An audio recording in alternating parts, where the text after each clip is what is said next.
திருச்சிற்றம்பலம். திருமுலரையா திருவடிகள் போற்றி போற்றி, குருவடியும் திருவடியும் வணங்கின்ற பதிவை ஆரம்பிக்கலாம். அன்பர்களே, நமக்கு கொடுக்கப்பட்ட இந்த வாழ்க்கை பயணத்தை முழுமையாக நாம் வாழ்கின்றோமா அப்படின்னு கேட்டால் அதற்கான பதில் யாரிடமே இருப்பதில்லை.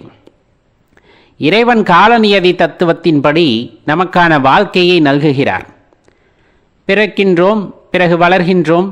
அதனாலே நிறைய வேலைகள், நிறைய இயக்கங்கள், நிறைய எதிர்பார்ப்புகள், இதுபோல நிறைய விஷயங்களை எதிர்பார்த்து இந்த வாழ்க்கையானது ஓடிக்கொண்டே இருக்கிறது. ஓடிக்கொண்டே இருக்கின்ற வாழ்க்கையிலே நாம் நிறைய விஷயங்களை நமக்கு வேண்டும் வேண்டும் என்று எதிர்பார்க்கின்றோம்.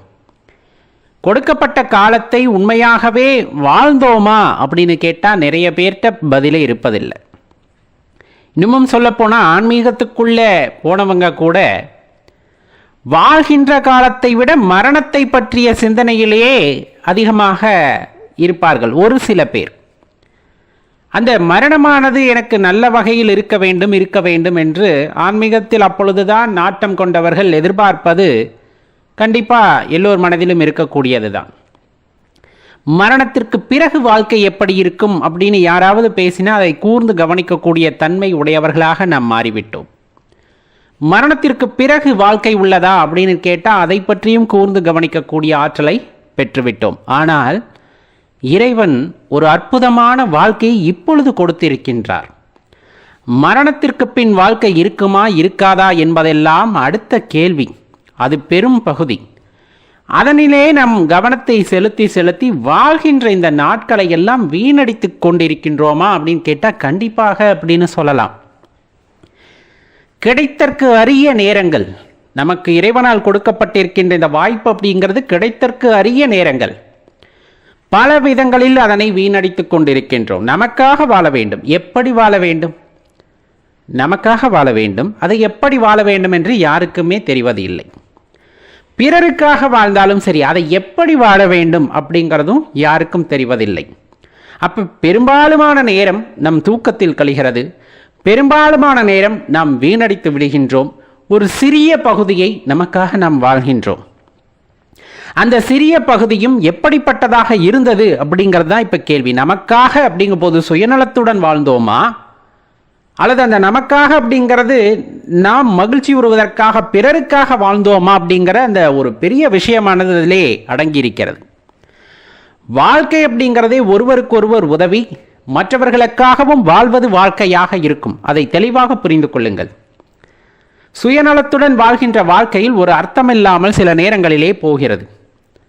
பொதுநலத்துடன் வாழ்கின்ற ஒருவரின் வாழ்க்கை சில நேரங்களில் திக்கு தெரியாமல் சென்று விடுகிறதே அப்படிங்கிற கேள்வியும் வரும். ஆனால் அது அப்படி அல்ல. வாழும்போது நிதானமாக வாழ்தல் வேண்டும். தான் யார் என்பதை உணர்ந்து பிறருக்காக வாழ வேண்டும். அதுதான் அந்த இடத்துல ரொம்ப முக்கியம். பொன்பொருளை தூக்கி மற்றவர்களுக்கு கொடுப்பது மட்டுமே வாழ்க்கை அல்ல.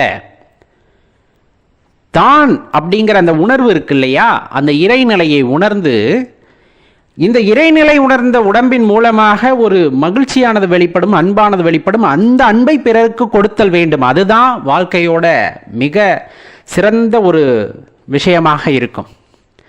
அன்பை விட மற்ற உயிர்கள் நம்மிடம் எதிர்பார்ப்பது வேறு ஏதும் இல்லை.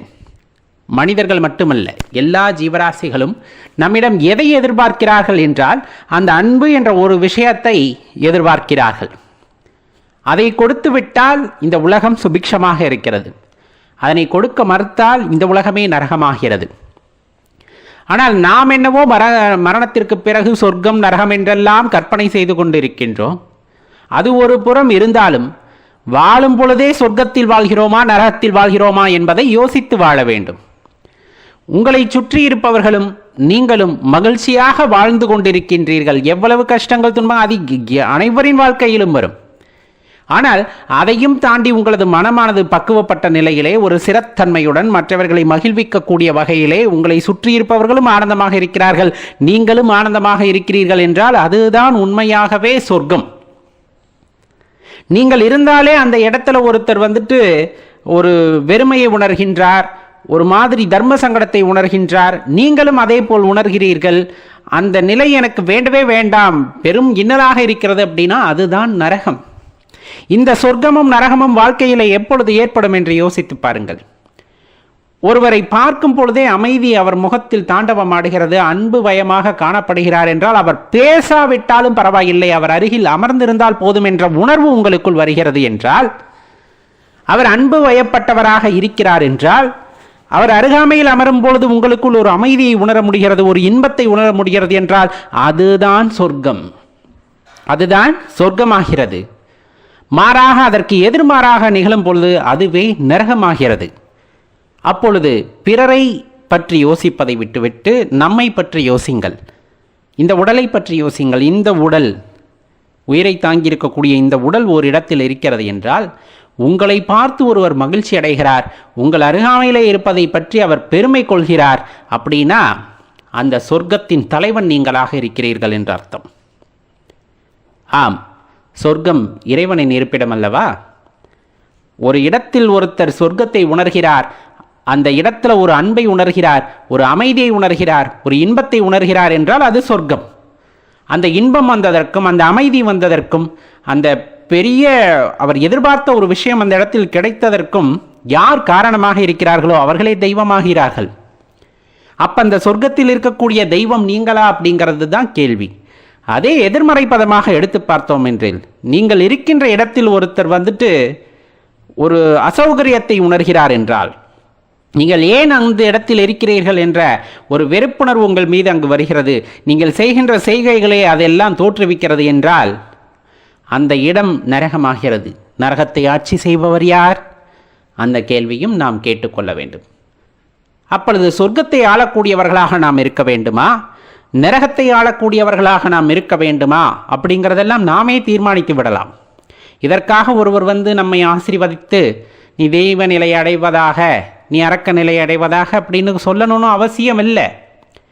ஒருவர் நமக்கு ஆசி கொடுத்து நாம் தெய்வ நிலையை அடைவதை காட்டிலும் நம் மனதிற்குள்ளே அன்பு பெருகும் பொழுது இயல்பாகவே நாம் தெய்வ நிலையை அடைகின்றோம். தெய்வ நிலையை அடைந்த இடம் சொர்க்கமாகிறது. இப்போ வாழும் பொழுதே சொர்க்கத்தையும் நரகத்தையும் நாம் காண்கின்றோம் ஒவ்வொரு சூழ்நிலைகளிலே. நல்லவர் கெட்டவர் என்பது அவரவர் வாழ்கின்ற சூழ்நிலையை பொறுத்து ஒவ்வொரு காலகட்டத்திலும் மாறும்.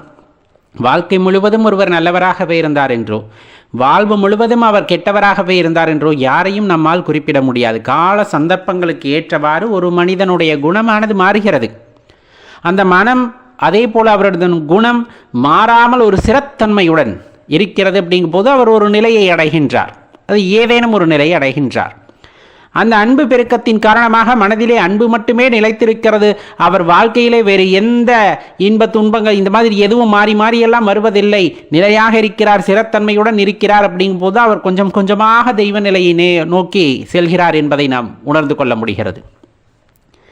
அப்ப எல்லோருமே சொல்வதற்கு இணங்க இந்த உடலை விட்டு உயிர் பிரிந்ததற்கு அப்புறமா ஒரு வாழ்க்கை அப்படிங்கிறத பற்றி நாம் யோசிக்கின்றோம் அல்லவா? சுடுகாட்டிலே, மயானத்திலே இந்த உடலை கொண்டு போய் வைத்ததற்கு பிறகு இந்த உயிர் என்ன பாடுபடும் அப்படிங்கிறத பற்றி யோசிப்பதை காட்டிலும், அங்கு சென்றாலும் அங்கு நம் ஈசன் நமக்கு துணையாக இருப்பார் என்ற நம்பிக்கையில் அவ்வாழ்க்கையை உதறிவிட்டு அதை பற்றி யோசிக்காமல் புறம் தள்ளிவிட்டு வாழும் பொழுது என்னுள் ஈசனை நான் காண வேண்டும், வாழும் பொழுது என் மூலமாக அனைவரும் ஈசனை உணர வேண்டும், வாழும் பொழுது இந்த உடல் சிவமாக மாற வேண்டும், இந்த உடல் சிவமாக மாறியதன் காரணமாக என்னை சுற்றி இருப்பவர்கள் எல்லாம் சொர்க்கத்தை உணர வேண்டும் என்ற நினைவு நமது மனதிற்குள் வரும் பொழுது, அதற்கான செயல்களிலே நாம் இறங்கும் பொழுது கண்டிப்பாக நம்மை சுற்றி இருப்பவர்கள் அந்த சொர்க்கத்தை உணர்வார்கள்.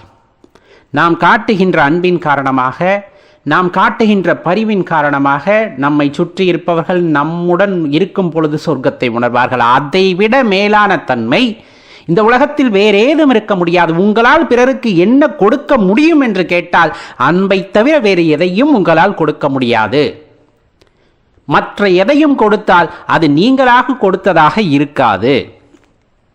நான் பொன்னை கொடுத்தேன், பொருளை கொடுத்தேன், வீடு கட்டி கொடுத்தேன், அதை கொடுத்தேன், இதை கொடுத்தேன், அதெல்லாம் உனதா, அதெல்லாம் உனதா அப்படிங்கிற கேள்வி வருகிறதல்லவா? அதெல்லாம் இங்கிருந்தது, எடுத்து கொடுப்பதற்கு நீ யார்? அது இறைவன் சித்தமானால் உன்னால் ஒன்றை கொடுக்க முடியும் என்றால் அது அன்பை மட்டும்தான் உன்னால் பிறருக்கு கொடுக்க முடியும். அதன் மூலமாகத்தான் நீயும் இறைவனை உணர முடியும், உன்னால் அந்த இறையாற்றலையும் உணர முடியும். இது பெரிய விஷயம். இதை உணர்ந்து கொள்வது என்பதெல்லாம் பெரிய விஷயம். இதை நாம் உணர்ந்து கொண்டோம் என்றால் வாழ்க்கையானது ரொம்பவும் அழகாக இருக்கும். வாழ்க்கை நாம் நினைத்து நிரந்தரமில்லாத வாழ்க்கை, நிரந்தரமில்லாத வாழ்க்கை. உறங்கி எழுந்தால்தான் உண்மை, உண்மை என்று நினைப்பதும் மாயை. இந்த தாற்பயத்தை நாம் புரிந்து கொள்வதற்கு எவ்வளவு காலம் எடுக்கப் போகிறது அப்படிங்கிறது நமக்கு தெரிய போவதில்லை. உறக்கம் அப்படிங்கிற அந்த ஒரு விஷயம் உடலை புதுப்பித்து கொள்வதற்கு அப்படின்னு சொல்கிற மாதிரி, மரணம் அப்படிங்கிற ஒரு விஷயம் பார்த்திங்க அப்படின்னா ரொம்ப பெரிய வரம் சொல்லப்போனால், ஒரு கூடு விட்டு இன்னொரு கூடு இந்த ஆன்மா பாய்வதற்காக நடத்தப்படுகின்ற நாடகமே அந்த மரணம் அப்படிங்கிற ஒரு விஷயம். இந்த நிலையில்லாத வாழ்க்கையில் ஒவ்வொரு நொடியும் நான் செதுக்குகின்றேன் அப்படின்னு நினச்சிக்கிட்டு வாழ்க்கையில் நிறைய விஷயங்களை பெறுவதற்கு பதிலாக இழந்து விடுகின்றோம். பெற்றவையை விட இழந்தவை நிறைய, ரொம்ப அதிகம். அந்த வகையில் நிறைய விஷயத்தை இழக்கின்றோம். அப்படிங்கும்போது முக்கியமானதெல்லாம் சேர்ந்து இழந்துடுறோம். அதான் வாழ்க்கையில் ரொம்ப கடினமான நிலைகளை நமக்கு எடுத்து காட்டி விடுகிறது. அது என்ன முக்கியமான நிலைகளை மறந்து விடுகின்றோம்னா, இந்த உலகத்திற்கு நாம் ஏன் வந்தோம் அப்படிங்கிற இந்த ஒரு விஷயம். இன்றைக்கி இருக்கக்கூடிய காலகட்டங்களில் நம்ம உலகத்துக்கு ஏன் வந்தோன்னா, நான் ஒரு பொறியாளர் ஆகிறதுக்காக வந்தேன், நான் ஒரு மருத்துவராகி சேவை செய்கிறதுக்காக வந்தேன், நான் ஒரு வக்கீலாக இருந்து நீதி மற்றவங்களுக்கு வாங்கி கொடுக்கறதுக்காக வந்தேன், நான் ஒரு உழைப்பாளியாக வந்திருக்கேன், என்னோட கடமை இதுதான் அப்படிங்கிற மாதிரி நமக்குள்ள ஒரு எண்ணம் அப்படிங்கிறது தோன்றி விடுகிறது. இதெல்லாம் நாம் செய்கின்ற வேலை, அவ்வளவுதான்.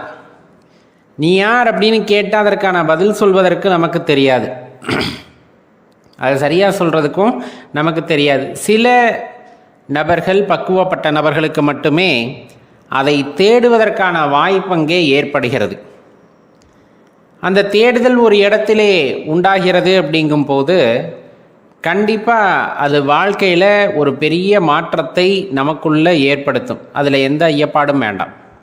நம்ம சிவபித்தன் சேனலில் அடிக்கடி நம்ம சொல்கிறது, இந்த தேடுதல் அப்படிங்கிறது எவ்வளவு முக்கியம் அப்படிங்கிறத தான் நம்ம பல இடங்களிலே பதிவு செய்திருப்போம். நம்மை துளைத்தால் தானே நம்மை தேடுவதற்கு, அதை தொலைஞ்சிட்டோமே. நம்ம யாருனே தெரியாமல் ஒரு மாயையில் அகப்பட்டு இருக்கிறதே பார்த்தா தொலைஞ்ச மாதிரி தான். மீண்டும் தேடி எடுப்பது அப்படிங்கிறது இயல்பான ஒரு விஷயமா, சாதாரண ஒரு விஷயமான ரொம்ப கடினமான விஷயம்தான், இல்லை என்றெல்லாம் சொல்லவில்லை. அதுக்கு இறைவனுடைய அனுகிரகம் அப்படிங்கிறது கண்டிப்பாக தேவை.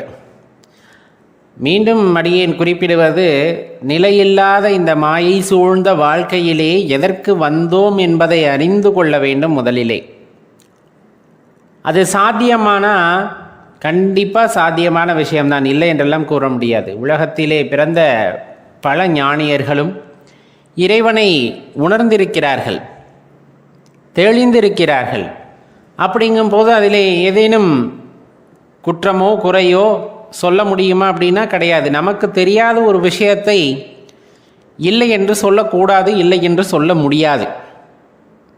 நம்மால் உயிரை பார்க்க முடிவதில்லை, அதற்காக உயிர் என்று ஒன்று இல்லவே இல்லை அப்படின்னு நம்மளால் சொல்ல முடியுமானா கிடையாது. நமக்கு அறிவு இருக்குது அப்படின்னு நம்ம சொல்கிறோம், அந்த அறிவு இருப்பதை காட்டு அப்படின்னு சொன்னோம்னா நம்மால் காட்ட முடியுமா? காட்டவே முடியாது. இதெல்லாம் உணர வேண்டிய விஷயங்கள். அதே போல தான் இந்த உயிர் போலவும் அறிவு போலவும் இந்த இறை சக்தி அப்படிங்கிறது இந்த பிரபஞ்சத்திலே, அண்டங்களிலே, பேரண்டங்களிலே நீக்கமர நிறைந்திருக்கிறது. இந்த சிவபெருமானாகப்பட்டவர் நீக்கமர நிறைந்திருக்கிறார். அண்டம், பேரண்டம், பிரபஞ்சம் என்றெல்லாம் இல்லை, எல்லா உயிர்களிலும் நீக்கமர நிறைந்திருக்கின்றார். அதை நம்மால் உணர்ந்து கொள்ளத்தான் முடியுமே தவிர பார்க்க முடியுமா, எங்கே என் கண்ணுக்கு காட்டு பார்க்கலாம் அப்படின்னா அதே இடத்துல தான் நம்ம சொல்ல வேண்டியது இருக்கிறது. உனக்கு அறிவு இருக்கிறது என்றால் அந்த அறிவை காட்டு அப்படின்னு சொல்கிறது. சில விஷயங்களை சூட்சமமாக உணர்ந்து கொள்ளத்தான் முடியும். அப்படியே உணர்ந்து கொள்வதற்கும் கூட அதற்கான தகுதி படைத்தவராக இருக்க வேண்டும். ஒரு பட்டப்படிப்பு பட்டம் கொடுக்கிறார்கள். அப்போ நிறைய படிநிலைகளை தாண்டி அவர்களுக்கு தேர்வு வைத்து அதில் எல்லாம் அவர்கள் தேர்ச்சி பெற்ற பின்னர் தான் அவர்களுக்கு பட்டமானது வழங்கப்படுகிறது. அப்படித்தான் ஞானியர்களும் பல சூழ்நிலைகளை கடந்து தவம் மேற்கொண்டு பல விஷயங்களை மேற்கொண்டு சித்தர்களாகட்டும் ஞானியர்களாகட்டும் இவங்க எல்லாமே அந்த பல படிநிலைகளில் சோதனைக்கு ஆட்படுத்தப்பட்டு அதையெல்லாம் கடந்த பின்புதான் அவர்களுக்கு அந்த தெய்வத்தினுடைய அருமை அவர்களை உணர்ந்து கொள்வதற்கான வாய்ப்பானது கிடைக்கப்பெற்றிருக்கிறது. எடுத்த இடத்துல யாருக்குமே கிடைக்கிறதில்ல. ஆனால் நம்ம எல்லாமே என்ன நினச்சிக்கிறோன்னா, எந்த ஒரு முயற்சியுமே எந்த ஒரு தேர்வுமே எழுதாமல் இறைவனை கண்டுவிட வேண்டும், இறைவனை கண்டுவிட வேண்டும். இல்லை என்றால் இறைவனை பற்றி கேலி செய்து கொண்டே இருத்தல் வேண்டும். இறைவன் இல்லை, இறைவன் இல்லை, இறைவன் இல்லை அப்படிங்கிற மாதிரி கேலி செய்து கொண்டே இருக்க வேண்டும். அவ்வளவுதான் நம்மளுடைய சிற்றறிவுக்கு எட்டியது. நீ இறைவன் இருக்கிறார் என்று சொல்வதன் மூலமாகவோ, நீ இறைவன் இல்லை என்று ஆணித்தனமாக சொல்வதன் மூலமாகவோ இறைவனுக்கு ஏதேனும் பாதிப்பு ஏற்பட போகிறதானா ஒரு இடத்துலையும் கிடையாது. ஒரு அணு அளவு கூட அவருக்கு எந்த பாதிப்பும் ஏற்பட போவதில்லை. இதை முழுமையாக தெரிஞ்சு கொள்ளுங்க. நீங்கள் போற்றுகிறீர்கள், தினம் தினம் போற்றுகிறீர்கள். இறைவா, ஈசா, மகேசா, சர்வேசா போற்றிக்கொண்டே இருக்கின்றோம். இறைவனுக்கு ஏதாவது உயர்வு வரப்போகிறதா? கிடையவே கிடையாது. இறைவனே இல்லைப்பா, இந்த உலகத்தில் இறைவனே இல்லை. இந்த நிறைய நாத்திகம் பேசுபவர்கள் பேசுவது போல இறைவன் இருந்தால் இது நடக்குமா, இறைவன் இருந்தால் அது நடக்குமா, எங்கே உன் இறைவனை வரை சொல், எங்கே உன் இறைவனை இதை செய்ய சொல் அப்படின்னு பலவாறு இறைவனை தூற்றிக்கொண்டே தான் இருக்கிறார்கள். அப்படி தூற்றுவதால் இறைவனின் இயல்பான குணங்களிலிருந்து அவர் மாறுபடுகிறாரா? கிடையாது. நீங்கள் போற்றும் போது மகிழ்ச்சியாக ஆஹா அப்படிங்கிறதும் கிடையாது. நீங்கள் தூற்றும் போது அடடா நம்மளை போய் இருக்கிறவனை போய் இப்படின்னு சொல்கிறாங்களே அப்படின்ட்டு இறைவன் அதற்காக வருத்தப்படுவதோ எந்த ஒரு குணத்திற்கு ஆட்படுவதோ கிடையாது. குணமில்லாதவர்னா என்ன அர்த்தம்னா எந்த குணத்திற்கும் ஆட்படாதவர், எதற்குள்ளும் வரையறைக்குள்ளும் வரமாட்டார். இன்பம் துன்பம் இந்த மாதிரி எந்த விஷயத்துக்குள்ளும் ஆட்பட மாட்டார். அப்படியே தாமரை இலை மேலே தண்ணி விழுந்தால் எப்படி ஒட்டி ஒட்டாமல் இருக்குமோ அந்த மாதிரி அந்த பற்றுதல் அப்படிங்கிறதுலேருந்து அப்படியே விலகி நிற்கக்கூடிய தன்மை உடையவர் தான் இறைவன். இதை நாம் புரிந்து கொள்வதற்கு சில பேருக்கு நிறைய நேரம் எடுக்கும். அவ்வளவு எளிதாக அனைத்துமே புலப்பட்டு விடுவது இல்லை. ஏன்னா இந்த மாயாசக்திகள்னு சொல்லக்கூடியது, மாணிக்கவாசக பெருமான் சொல்கிறது போல் 6 கோடி மாயாசக்திகள் உங்களை சூழ்ந்தே இருக்கும், எந்த நேரத்திலும் சூழ்ந்துதான் இருக்கும். அவ்வளவு சாதாரணமாக நம்மளை இறைவனை உணர விட்டு விடுமானா? அப்படியெல்லாம் விடப்படாது அப்படிங்கிற மாதிரி ரொம்ப கெட்டியாக பிடிச்சிக்கும். ஏன்? அந்த அரிசியை சூழ்ந்துள்ள உமி போல இந்த ஆன்மாவை அந்த மாயையானது சூழ்ந்திருக்கிறது. அதிலிருந்து வெளியே வர வேண்டும், பக்குவப்படுத்தி அப்படியே பொறுமையாக அந்த மாயையிலிருந்து நாம் வெளிப்பட்டால் மட்டுமே அந்த ஆன்ம தரிசனம், இறை தரிசனத்தை நம்மால் பெற முடியும். நீ தொடர்ந்து முயற்சி செய்கின்றாய் அப்படிங்கும் போது அந்த மாய சக்திகளிலிருந்து நம்மால் படிப்படியாக வெளியே வர முடியும். ஆனால் இருள் போல தானே, அது எப்படிப்பட்டது? இருள் தன்மை உடையது. அப்போ அந்த இருளை போக்க வேண்டும் என்றால் உள்ளத்திலே ஒரு ஒளி அப்படிங்கிறது ஏற்பட்டால் மட்டுமே ஒரு வெளிச்சமானது அங்கு பிறக்கும். அங்கே தான் உங்களுக்கு தரிசனம் கிட்டுவதற்கான வாய்ப்பு இருக்கும். அப்போ அதற்கான முயற்சியை தான் நாம் செய்து கொண்டே இருத்தல் வேண்டும். நம்ம சிவபிச்சன் சேனல் வாயிலாக நம்ம நிறைய சொல்கிறது என்னன்னா, எப்பவும் அடியார் கூட்டத்தோடு இணைந்திருத்தல் உத்தமம் அப்படின்னு தான் சொல்லுவோம். நம்ம மட்டும் கிடையாது, எல்லா அடியார் பெருமக்களுமே ஞானியர்களுமே சொல்கிறது அடியார் கூட்டத்தோடு சேர்ந்திருங்கள். இன்றைக்கி அது பெரிய ஒரு போராட்டம் போலவே ஆகிவிட்டதல்லவா? ஏன்னா சிவபக்தி அப்படின்னு சொன்னாலே நிறைய இகழ்ந்த பேச்சுகள், பேச்சு ஏச்சு, இந்த மாதிரி நிறைய விஷயங்கள் வந்து நம்மை சூழ்ந்து கொள்கின்றன. இன்னும் சொல்லப்போனால் நம்ம வழிபடுகின்ற இறைவனவே தாறுமாறாக பேசுகிறவங்கள்லாம் இருப்பாங்க. அந்த இறைவனை வழிபட்டால் நீ நரகத்துக்கு தான் போவாய். எந்த இறைவனை வழிபட்டால்? இறைவன் என்பது யாது? இறைவன் என்றால் என்ன? இறைவன் ஆண்பாலா பெண்பாலா அல்லது இரண்டும் இல்லாத தன்மை உடையவரா? ஏதேனும் அவர்களால் அறுதியிட்டு கூற முடியுமா? அவருக்கு ஆதி ஏது, அந்தம் ஏது?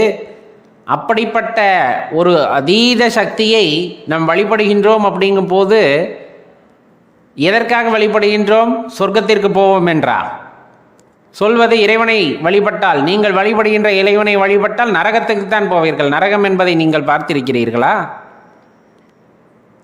சொர்க்கத்திற்கு போவோம் என்று நாங்கள் எதிர்பார்த்து வழிபடுகின்றோமா? சிவபெருமானை அடியார்கள் யாரும் என்னை சொர்க்கத்துக்கு கூட்டிட்டு போன்லாம் வேண்டி வழிபடுவதெல்லாம் கிடையாது. நல்லா தெரிஞ்சுக்குங்க. சொர்க்கம் என்று ஒன்று உண்டு அப்படின்னா அது உன் பாதமாக இருக்கட்டும், உன் பாதம் படுகின்ற இடமாக இருக்கட்டும் அப்படிங்கிறதான் அடியார் பெருமக்கள் எப்போவுமே எண்ணிக்கொள்வார்கள். சொர்க்கத்துக்கு போய் சுகபோகமாக இருக்கும், அதெல்லாம் என்ன இன்பம்? அதெல்லாம் ஒரு பெரிய இன்பமா? அது பேரின்பமா? கேட்குற கேள்விக்கான பதில். சொர்க்கத்திற்கு போவோம், சரி போகிறோம், அங்கே கிடைக்கக்கூடிய இன்பமானது பேரின்பமா? யார் கண்டா? ஆனால் இறைவனுடைய திருவடி நிழலிலே ஒரு இடம் கிடைக்கிறது அப்படிங்கும் போது அதுதான் உண்மையான சொர்க்கமாக இருக்கும். அதுதான் அடியார் பெருமக்கள் எதிர்பார்ப்பதாக இருக்கும். அப்போ அடியாரோடு சேர்ந்திருங்கள். இந்த இறைவனை வழிபட்டால் நரகத்திற்கு தான் போவீர்கள் என்று சொன்னாலும் சரி, நாம் யாரை வழிபடுகின்றோம்? சிவபெருமானை வழிபடுகின்றோம். அப்படித்தான் உன்னை வழிபட்டால் நரகத்துக்கு தான் நாங்கள் போவோம், இருந்தாலும் போகிறோம்ப்பா அப்படின்ட்டு தான் வழிபட்டு கொண்டு இருக்கின்றோம். இறைவன் விடா பிடிவாதமாக நம்மை பிடித்துக் கொள்கின்றார். நாம் எந்த அளவுக்கு இறைவன் மீது பக்தி செலுத்தி அவரை பிடித்துக் கொள்கின்றோமோ அதைவிட பல மடங்கு நம்மை இறைவன் பற்றி கொள்கின்றார். குழந்தைகளை பாதுகாக்கிறது இறைவனுடைய கடமை அல்லவா? தன் குழந்தைகளை பாதுகாப்பது ஒரு தாயின் கடமை அல்லவா? அதே போல்தான் இறைவனுக்கு நாம் எல்லாம் குழந்தைகள், பாதுகாப்பது அவரது கடமை. அப்போ அப்படித்தான் பாதுகாக்கின்றார், தன்னுடைய பிடிக்குள்ளே வைத்துக்கொண்டு பாதுகாக்கின்றார். அதனால தான் எப்போ சொல்றது, அடியார் பெருமக்களுடன் கூடியிருங்கள், இறைவனின் பெருமைகளை இறைவனின் தன்மைகளை பற்றி பேசி அவருடைய நினைவிலேயே இருக்கும் பொழுது சதா சர்வகாலமும் அவரை பற்றியே நினைத்து கொண்டிருக்கும் பொழுது கவனம் எங்கும் மாறுவதற்கில்லை. தவறான எண்ணங்களிலே மனம் போவது இல்லை, தவறான சிந்தனைகள் மனதிலே உதிப்பதில்லை. இப்படி பல விஷயங்களை சொல்லிக்கொண்டே போகலாம். ஒரு மனுஷன் மட்டும் இல்லை, ஒரு உயிரினத்தின் மீது அன்பு செலுத்துகிறது அப்படின்னா அங்கே தான் நம்மால் அமிர்தத்தை உணர முடியும். அமிர்தத்துக்கு இணையான ஒரு தன்மை அப்படின்னு சொன்னோம்னா உண்மையான அன்பு பொருந்திய உள்ளம். மனசில் வஞ்சனை இல்லை, கோபம் இல்லை, வக்ரம் இல்லை, இந்த மாதிரி எந்தவித எண்ணங்களும் ஒருவர் மனதிலே இல்லை. அப்படி இல்லாத அந்த அன்பு பொருந்திய மனதை தான் நாம் என்ன சொல்ல முடியும் அப்படின்னா அமிர்தத்திற்கு ஈடாக கூற முடியும். அந்த மனதிலே எப்பொழுதுமே அமிர்தம் ஊறிக்கொண்டே இருக்கும், அதை சுவைத்து கொண்டே இருப்பார்கள், அந்த ஆனந்தத்தை அவர்கள் உணர்ந்து கொண்டே இருப்பார்கள். ஏன்னா இறைவன் அன்புமயமானவர். இறைவன் அன்புமயமானவர். இறைவனை அணுவிலும் சிறியவன் அப்படின்னு சொல்லலாமா? அண்டத்திலும் பெரியவன், பேரண்டத்திலும் பெரியவன், பிரபஞ்சத்தை விட பெரியவன், பிரபஞ்ச கர்த்தா, இப்படியெல்லாம் சொல்கிறாங்களே, அதெல்லாம் உண்மையா? கண்டிப்பாக ஒரு உயிருள்ள பொருளாக இருந்தாலும் அதிலும் வியாபித்திருப்பவர் இறைவன். ஒரு உயிரற்ற பொருளாக இருந்தாலும் அந்த பொருளிலே உள்ள அணுவாக இருந்தாலும் அந்த அணுவிலும் சிறியவன் இறைவன். அந்த அணுவிலும் சிறியவர் இறைவன். அந்த அணுவும் இறைத்தன்மையை கொண்டிருக்கும். அந்த அணுவாகப்பட்டதும் இறைத்தன்மையை கொண்டிருக்கும். ஒன்றுமில்லை, நம்ம கண்ணுக்கு முன்னாடி தெரிகிற சில விஷயங்களைத்தான் நம்ம இன்றைக்கும் பார்த்து கொண்டிருக்கின்றோம். நமக்கு கண்ணுக்கு முன்னாடி ஒரு மரம் இருக்கிறது, அந்த மரத்தின் அசைவை நம்ம பார்த்து ரசித்து கொண்டிருப்போம். நம்ம கண்ணுக்கு முன்னாடி ஒரு மலை இருக்கிறது, அந்த மலையோட தோட்டத்தை பார்த்து ரசித்து கொண்டிருக்கின்றோம். இந்த மாதிரி பரவலாக நம் கண்ணுக்கு தெரிபவனவற்றையெல்லாம் பார்த்து ரசித்து கொண்டிருக்கின்றோம். நாம் பார்க்காத விஷயங்களும் இருக்கிறதல்லவா? நம்மால் பார்க்க முடியாத விஷயங்களும் இருக்கிறது அல்லவா. அன்றே ஞானியர்கள் அண்ட கோட்பாடு, பேரண்ட கோட்பாடு, பிரபஞ்ச கோட்பாடுகளை எல்லாம் வகுத்து அவர்கள் ஞான திருஷ்டியிலே கண்டதையெல்லாம் நமக்கு எடுத்துரைத்திருக்கிறார்கள். நமக்கு அந்த ஞான திருஷ்டி கிடைக்கப்பெறவில்லை, நாம் அதற்கான முயற்சியை செய்ய முடியவில்லை. ஆனால் இன்று இந்த அறிவியல் அப்படிங்கிற அந்த ஒரு தாற்பரியத்தின் மூலமாக, தத்துவத்தின் மூலமாக கண்டுபிடிக்கப்பட்ட சில புறக்கருவிகளின் வாயிலாக அந்த வான்வெளி புகைப்படங்கள் எல்லாம் நமக்கு கிடைக்கப் பெறுகின்றன. அதிலே நிறைய விஷயங்கள் இன்றளவும் பார்த்திங்கன்னா அந்த விண்வெளி அந்த புகைப்படங்கள் எல்லாம் பார்த்திங்கன்னா அவ்வளவு ரம்மியமானதாக இருக்கிறது. இதை நம் ஞான திருஷ்டியிலே உணர்ந்திருக்க முடியுமா அப்படின்னா இப்போதைக்கு நம்மால் உணர முடியவில்லை. ஆனால் இறைவன் ஒரு வாய்ப்பை கொடுத்திருக்கிறார். புரிந்து கொள். எப்படி புரிந்து கொள்? உன்னால் படைக்க முடியாத விஷயங்களும் இந்த உலகத்திலே இருக்கின்றன. உன்னால் தோற்றுவிக்க முடியாத விஷயங்களும் இந்த பிரபஞ்சத்திலே பரவி கிடக்கின்றன. உன்னால் அதை உணர முடிந்தால் உணர்ந்து கொள் அப்படின்னு மனித சக்தியின் வாயிலாகவே மனிதர்களுக்கு எடுத்துரைக்கின்றார். ஏன் அதை எடுத்துரைக்கணும்? அன்னைக்கு தவசீலர்கள் நிறைய பேர் இருந்தாங்க. தவம் செய்வதன் மூலமாக இறைவனை பற்றி அறிந்து கொண்டார்கள். தவம் செய்வதன் மூலமாக அணுவிலும் அணுவானவனை உணர்ந்து கொண்டார்கள். இன்னும் பிரபஞ்சத்திலும் தாண்டி வியாபித்திருக்கக்கூடிய இறைவனை உணர்ந்து கொண்டார்கள். இந்த பிரபஞ்ச வெளியை பற்றி அறிந்து கொண்டார்கள். அண்டம் பேரண்டத்தை பற்றி தனது ஞான திருஷ்டியிலே கண்டு கொண்டார்கள். இன்று தவசீலர்கள் குறைந்து விட்டார்கள் அப்படின்னு சொல்லலாமானா கட்டாயமா. ஏன்னா எல்லாமே இன்ஸ்டண்ட்டாக கிடைக்கணும்னு நினைக்கிறோம், உடனடியாக கிடைக்கணும்னு நினைக்கிறோம். 5 நிமிஷம் தியானம் செய்வதன் மூலமாக நான் இந்த பிரபஞ்சத்தை மனக்கண்ணிலே கண்டுவிட வேண்டும் என்று நினைக்கின்றோம். அது சாத்தியமான கிடையாது. அப்போ அந்த தவசீலர்களின் எண்ணிக்கை குறையும் பொழுது இறைவனுக்கு எப்பொழுதுமே மனிதர்களுக்கோ உயிரினங்களுக்கோ சில விஷயங்களை உணர்த்தி கொண்டே இருப்பார். உன்னால் முடியாதவையும் இங்கு உள்ளன.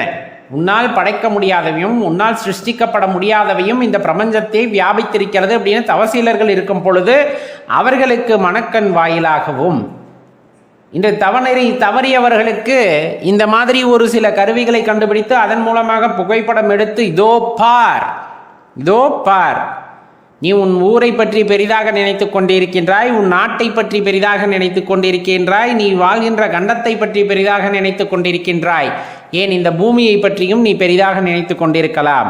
ஆனால் இந்த பூமியை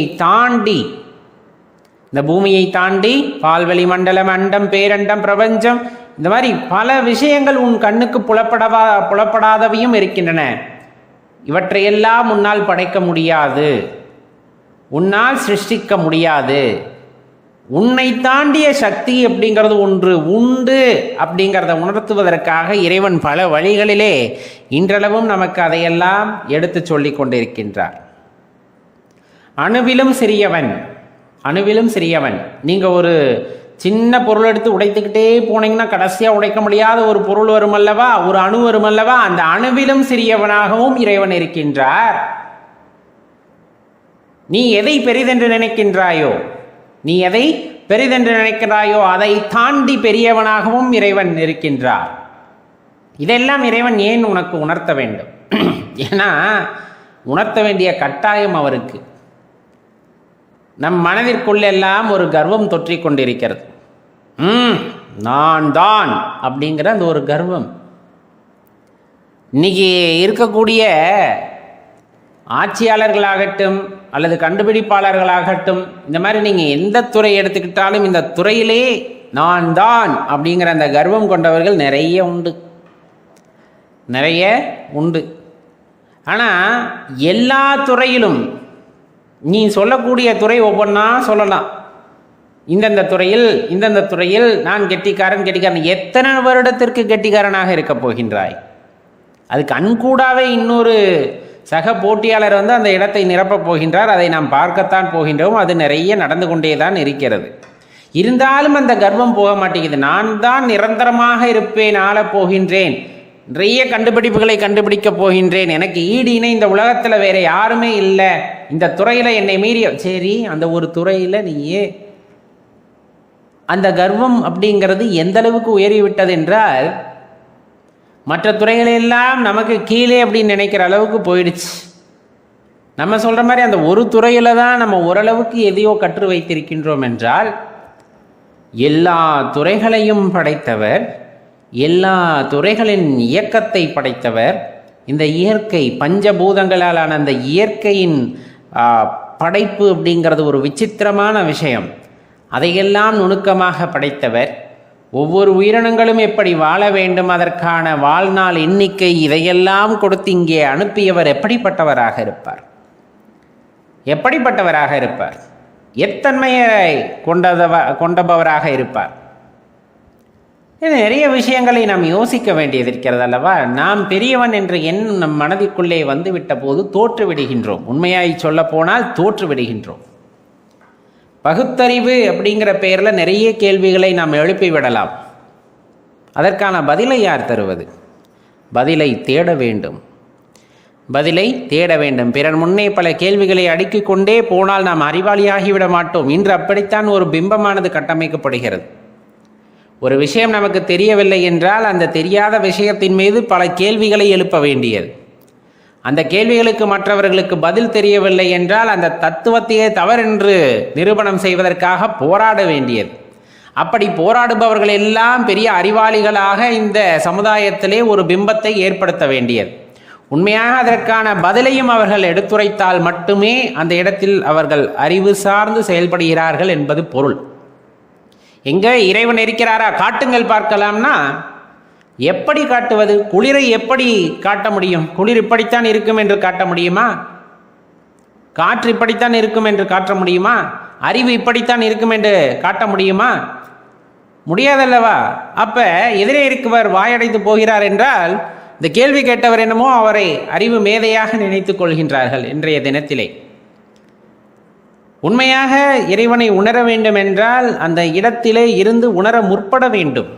உணர முற்பட வேண்டும். அதுதான் இந்த இடத்துல ரொம்ப முக்கியமான விஷயம்.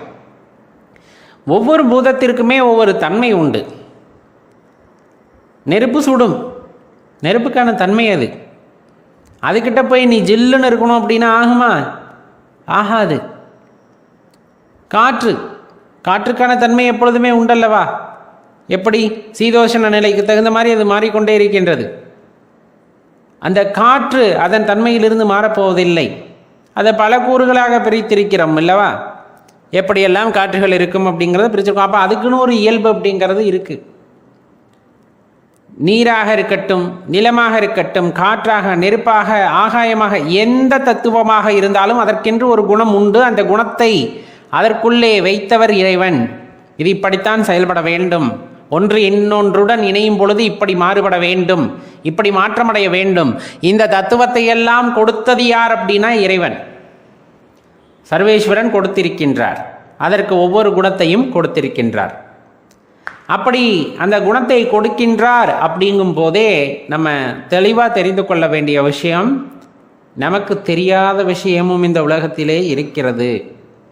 நாம் பெரியவன் என்ற எண்ணம் கொண்டிருந்தால் அதை மாற்றிக்கொள்ள வேண்டியது கட்டாயமானதாகிறது.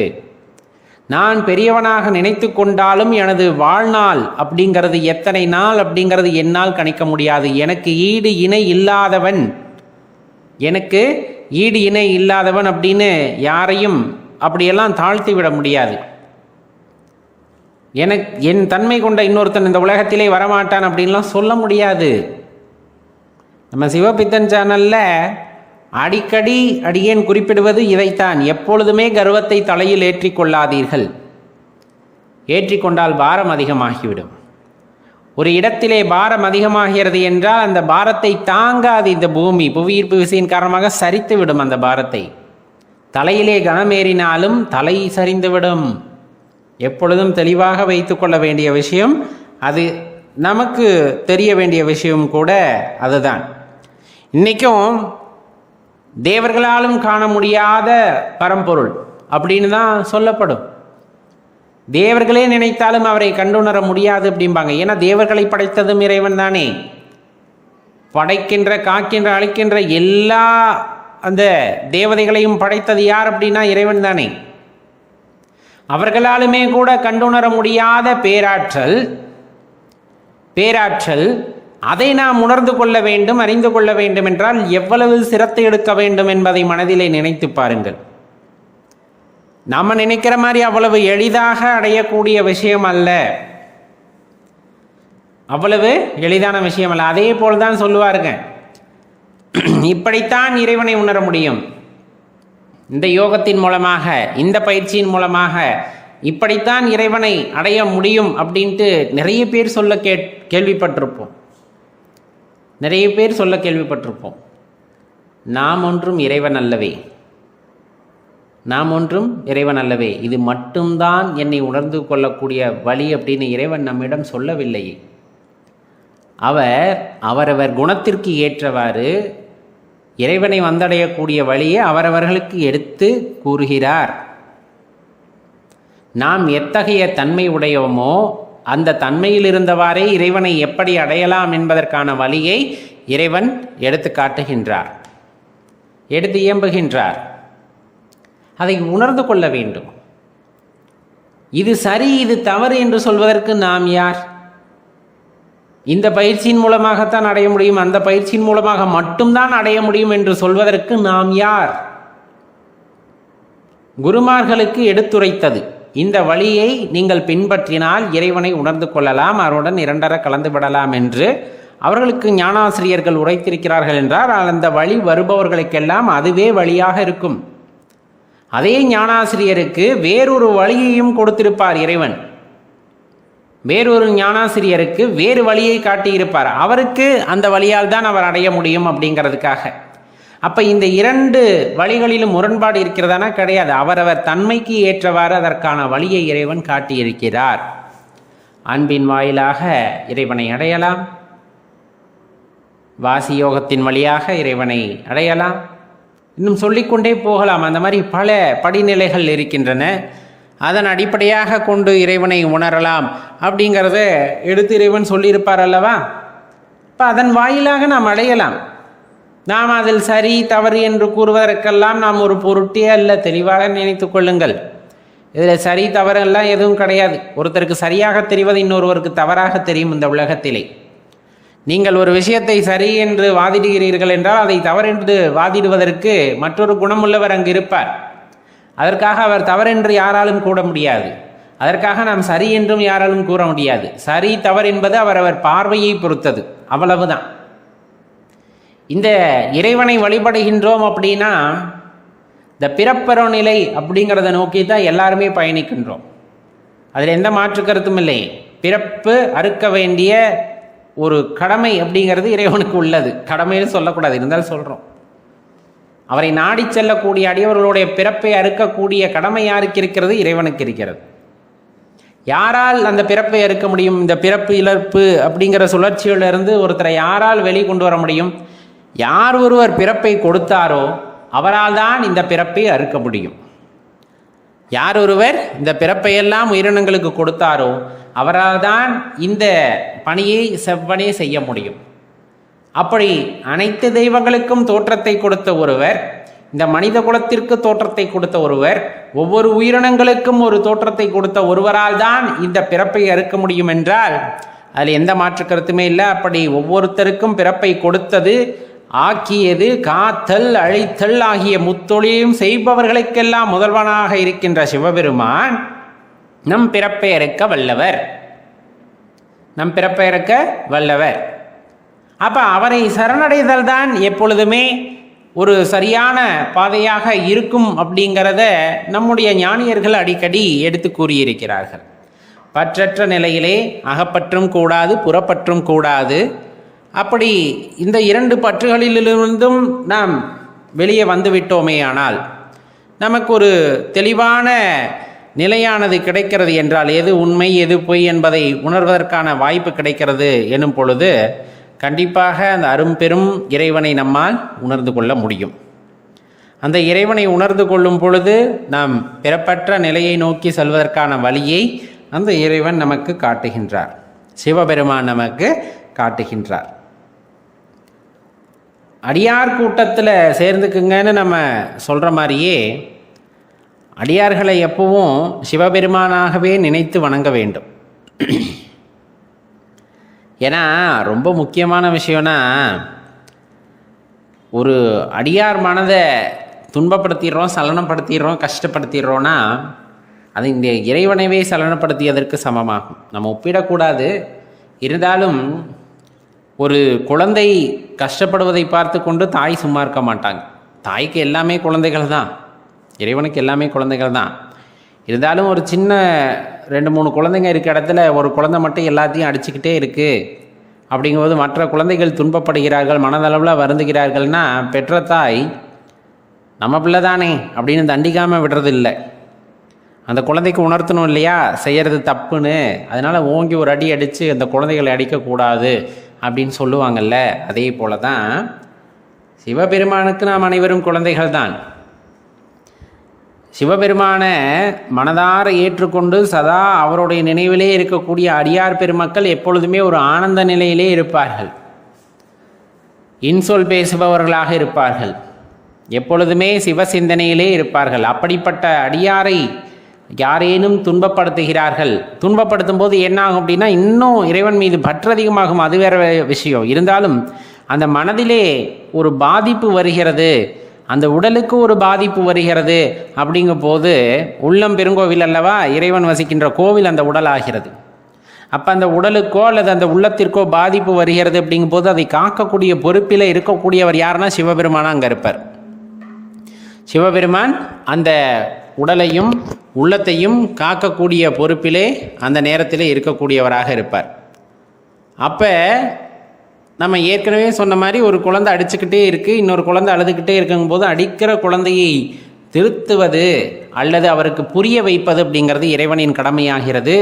அந்த நேரத்திலே தான் சில அடிகள் விழுகின்றன. நாம் யாருடைய மனதையாவது புண்படுத்தும் பொழுது, அடியார்கள் அப்படின்னு கிடையாது, யாருடைய மனதையும் நாம் புண்படுத்தக்கூடாது. அதிலும் குறிப்பாக சிவனடியார்களின் மனதை புண்படுத்தக்கூடாது.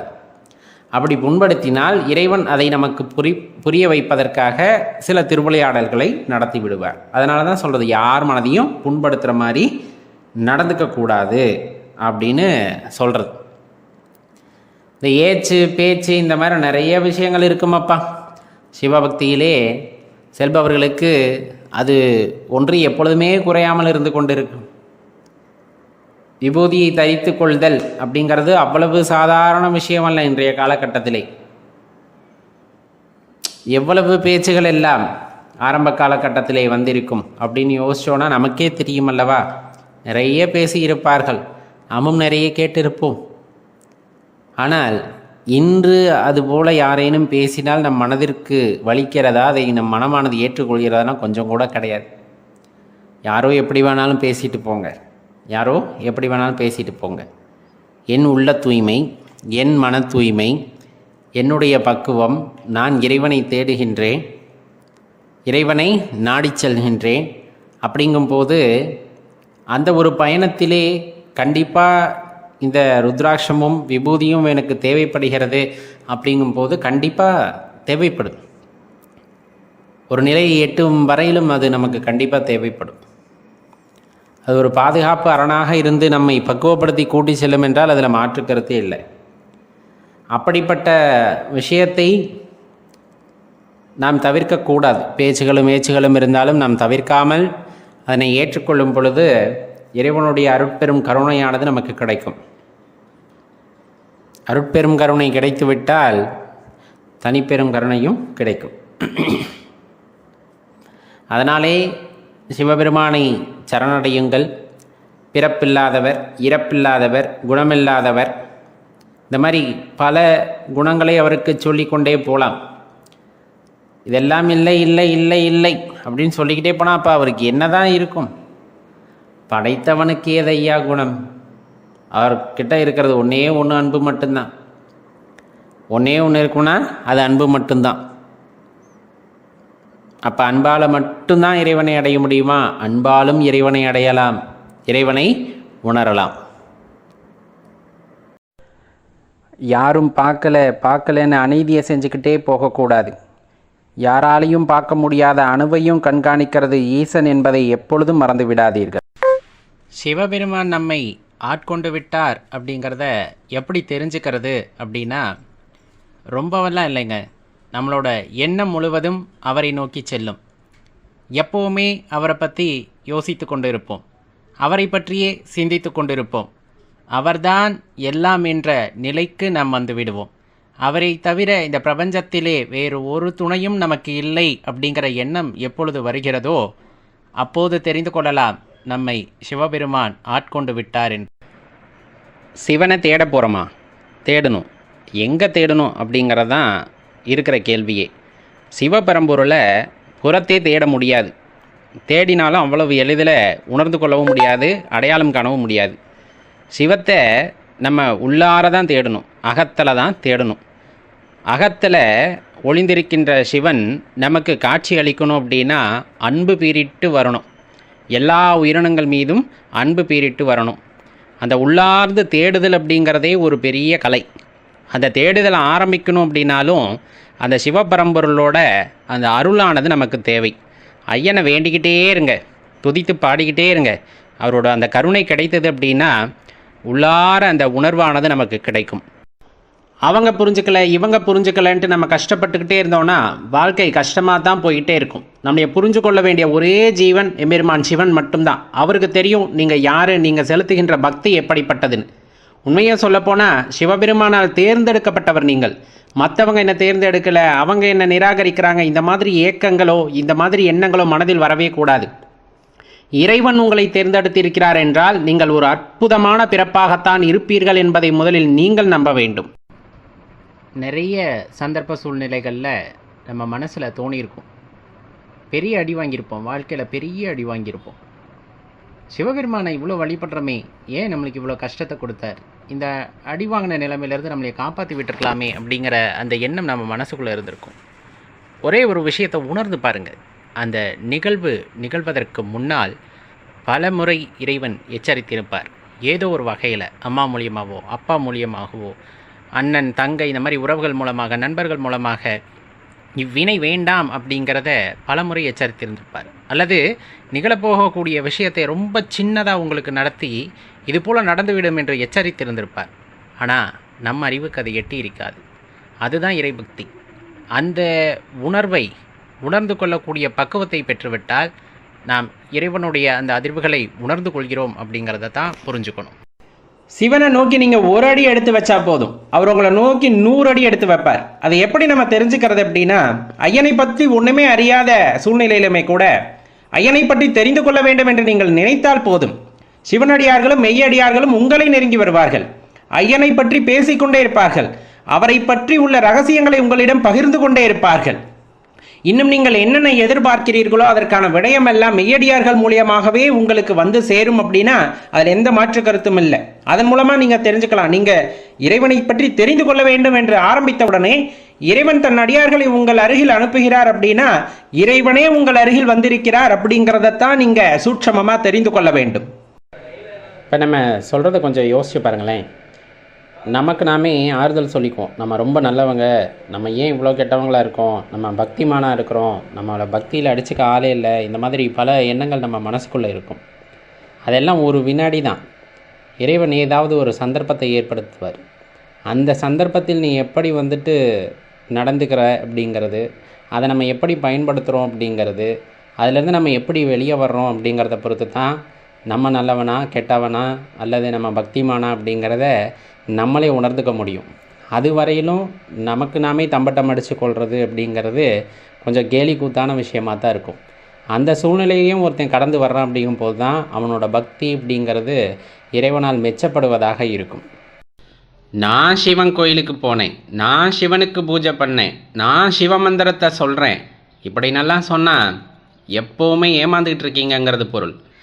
அவருடைய அனுமதி இல்லாமல் அவர் ஆலயத்தில் நம்மளால் காலை வைக்க முடியாது. அவருடைய அனுமதி இல்லாமல் அவரோட திருநாமத்தை நம்மளால் சொல்ல முடியாது. ஏன், அவருடைய அனுமதி இல்லாமல் அவரை பற்றி நினைவு கூட நம்ம மனசில் வராது. சிவபெருமான் அவ்வளவு சக்தி பெற்றவர். அவரை பற்றி நினைக்கிறோம், அவரை பற்றி ஜபம் பண்ணுறோம் அப்படிங்கும்போது அவரோட அனுமதி பெற்று அவரால் தேர்ந்தெடுக்கப்பட்ட ஆன்மாவாக நாம் இருக்கிறோம் அப்படிங்கிறது பொருள். அப்போ நாம் எவ்வளவு பெரிய பாக்கியசாலிகள் அப்படிங்கிறத நினச்சி பாருங்கள். நம்ம நினச்சிக்கிறோம் சிவபக்தி அப்படின்னு சொல்லக்கூடியது நம்ம பிறந்ததுக்கப்புறம் கோவிலுக்கு போகிறதுனால நிறைய சிவனடியார்கள் கிட்ட சிவனோட அந்த புராணங்களை கேட்கறதுனால, அவரோட மந்திரத்தை தொடர்ந்து சொல்கிறனால நம்மளுக்கு அந்த பக்தி வந்திருக்கு, அல்லது நம்ம அந்த பாரம்பரிய குடும்பத்தில் பிறந்திருக்கோம் அதனால் பக்தி வந்திருக்குன்னு நினச்சிங்கன்னா அது கிடையாது. சிவபக்தனா ஒருத்தர் அவதரிக்கணும் அப்படின்னா அந்த கரு உண்டாகும் போதே அதற்கான விதியும் நிர்ணயிக்கப்படுகிறது. எந்த உயிர் அந்த சிவத்தை வணங்க வேண்டும் என்பது அந்த ஜனிக்கையிலே உதித்து விடுகிறது. அதன் பிறகு சரியான காலகட்டம் வரும்போது அந்நிலையை அவர்கள் அடைந்தவுடன் அவர்கள் மனதிற்குள் பூரணமான அந்த சிவபக்தி வந்துடும். அது 5 வயசு, 10 வயசு, 15 வயசு, 20 வயசு, 50 வயசு, 60 வயசுன்னு மாறுமே தவிர, அவர்களுக்கு விதிக்கப்பட்டது சிவபெருமானை வணங்க வேண்டும் என்ற அதிர்ஷ்டம் இருந்தால் அவர்கள் வணங்குவார்கள். எப்போது சிவனை உணர முடியும்? நல்லா தெரிஞ்சுக்கங்களேன். வீட்டில் ஒரு சங்கு வாங்கி வைக்கிறோம், பூஜை அறையில் வச்சிடறோம், அதுக்குன்னு ஒரு ஆற்றல் உண்டு. ஆனால் அந்த சங்கை பிரயோகப்படுத்துகிறோம் அப்படிங்கும்போது அதற்கென்று தனி ஒரு ஆற்றல் உண்டு. அதே போல தான் மனசு அப்படிங்கிறத முறைப்படுத்தி இறைவனை நோக்கி செலுத்தும் பொழுது இறைவனை உணர முடியும். அதே மனசை இந்த புது வாழ்க்கையில் அல்லது இந்த லௌகீக வாழ்க்கையில் அலைய விடும் போது இறைவனை அங்கு உணர்வதற்கு அர்த்தமில்லாததாக ஆகிவிடும். அப்போ நம்ம எப்படி மனசை கையாளுறோம் அப்படிங்கிறத பொறுத்து தான் நம்மளால் இறைவனை உணர முடியுமா முடியாதா அப்படிங்கிறது தீர்மானிக்கப்படும். சிவாய நம்ம எப்போவுமே உண்மை பொய் இந்த 2 விஷயத்தை பார்த்தோன்னா உண்மை கொஞ்சம் பிரகாசம் கம்மியாக இருக்கும், பொய் ரொம்ப ஜொலிக்கும். அதை பார்த்ததுமே அதுதான் உண்மை அப்படிங்கிற மாதிரி நம்ம நினச்சிப்போம். காரணம், நம்ம அந்த உண்மை தன்மையை புரிந்து கொள்ளாதது தான் அப்படிங்கிறத தெரிஞ்சுக்கணும். நம்ம மனசுக்குள்ளே இருக்கக்கூடிய அந்த ஜோதி இறைவன் அப்படிங்கிறவர் நமக்குள்ள மறைத்தல் தொழிலின் காரணமாக ரொம்ப பிரகாசம் இல்லாத மாதிரி ஒரு பிம்பத்தில் இருப்பார். வெளியே இருக்கிற அந்த பொய்யானது ரொம்ப பிரகாசமாக தெரியும், எல்லாம் உண்மைன்னு. ஆனால் வெளியே இருக்கிறது பொய்ன்னு தெரிஞ்சுக்கிட்ட பட்சத்தில் உள்ளிருக்கக்கூடிய அந்த மிகப்பெரிய ஆற்றல், அந்த ஒரு அதீத சக்தி வாய்ந்த ஒளி அப்படிங்கிறது மேலும் பிரகாசமாக இருக்கும். அந்த நேரத்தில் தான் நம்மளால் அந்த சிவபெருமான் சிவம் அப்படிங்கிற அந்த ஒரு விஷயத்தை உணர்ந்து கொள்ள முடியும். அதற்கு நாம் பொய்யிலிருந்து மீண்டு வர வேண்டும் அப்படிங்கிறத தெரிஞ்சுக்கணும். சிவபெருமான் நமக்கு உதவுவாரா அப்படின்ற கேள்வி நமக்குள்ளே இருக்கும் இல்லையா? கண்டிப்பாக உதவுவார். அவர் யாருக்கு பிடிக்கும், யாருக்கு உதவுவார் அப்படின்னா, மற்றவர்கள் கஷ்டப்படுவதை பார்த்துட்டு அமைதியாக இல்லாமல் முன் சென்று அவர்களுக்கு நாம் உதவி செய்கிறோம் அப்படிங்கும்போது அவருடைய பிள்ளைகளான நமக்கு அவர் முன் வந்து உதவுவார் அப்படிங்கிறது தான் வாழ்க்கையோட நிதர்சனம். இதை மறந்துட்டு நம்ம சுயநலமாக இருக்கும்போது தான் நமக்கு இறையாற்றலை உணர்ந்து கொள்ளக்கூடிய ஆற்றல் இல்லாமல் போகிறது அப்படிங்கிறத தெளிவாக தெரிஞ்சுக்கங்க. பிறருக்கு கஷ்ட காலத்தில் கை கொடுக்கும் பொழுது சிவபெருமான் நம்முடைய கஷ்ட காலத்தில் நமக்கு கை கொடுக்கிறார் அப்படிங்கிறத உணர்ந்துக்கிட்டால் வாழ்க்கையில் கஷ்டம் என்பதே இருக்காது.